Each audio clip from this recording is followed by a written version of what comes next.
គុណទៅដល់សម្ដេចតាและបងថ្លៃថ្លាដើម្បីសន្តិភាពគោរពអរគុណទៅដល់សម្ដេចតាและបងថ្លៃថ្លាដើម្បីសន្តិភាពពួកយើងចាប់ដៃសម្ដេចដេកស្រមៃខ្មែរយើងមានតម្លៃយើងរត់ទៅមុខទៀតពួកយើងចាប់ដៃសម្ដេចដេកស្រមៃឲ្យខ្មែរយើងមានតម្លៃយើងរត់ទៅមុខទៀតខ្មែរយើងមានតម្លៃចេញយ៉ាងដូចថ្ងៃដូចសមាំងរាត្រីដែលលើដីអង្គរវត្តពួកយើងជាគំរូចាប់ដៃសាមគ្គី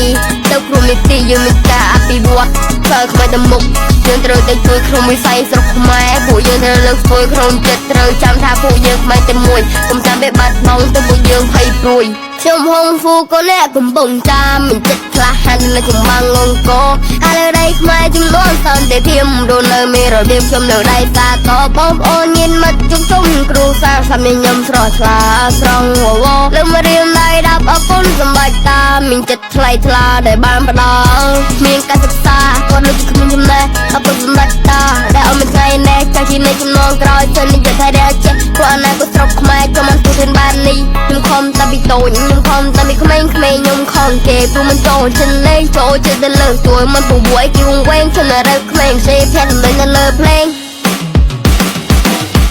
គោរពអរគុណទៅដល់សម្ដេចតាและបងថ្លៃថ្លាដើម្បីសន្តិភាពគោរពអរគុណទៅដល់សម្ដេចតាและបងថ្លៃថ្លាដើម្បីសន្តិភាពពួកយើងចាប់ដៃសម្ដេចដេកស្រមៃខ្មែរយើងមានតម្លៃយើងរត់ទៅមុខទៀតពួកយើងចាប់ដៃសម្ដេចដេកស្រមៃឲ្យខ្មែរយើងមានតម្លៃយើងរត់ទៅមុខទៀតប្រទេសសន្តិភាពមានរបៀបសុខសាន្តមានទេជួបជុំមកគេសុខក្នុងប្រាណរស់នៅខ្សែក្នុងក្រុមគ្រួសារប្រទេសតែចិត្តជុំដូចជាខែវស្សាផ្សងកាច់តូនខ្វែមិនថាក្នុងជាតិណាសន្តិភាពផ្លាស់ប្ដូរផុតទុកផុតភ័យជាឆ្ងាយពីសង្គ្រាមពិការជាពិការដៃបែកបាក់គ្រួសារនៅឃើញគឺអាឡ័យតែលើខ្មែរយើងបដូរចាប់បលុយចាស់រ៉ាស្មៃមាន2ធ្វើទៅមាន7មករាខ្មែរយើងអស់ចាខ្មែរយើងគេស្គាល់ខ្មែរយើងទៅមុខបើកោះទាំងផងមានណាហ៊ានប៉ះមានណាហ៊ានពោះក្នុងនាមជាខ្មែរយើងត្រូវតែរក្សាសន្តិភាពថ្លៃថ្លាបន្តទៅមុខទៀតក្នុងនាមជាខ្មែរយើងត្រូវតែរក្សាមរតកដូនតាឲ្យគង់ដើម្បីជាតិ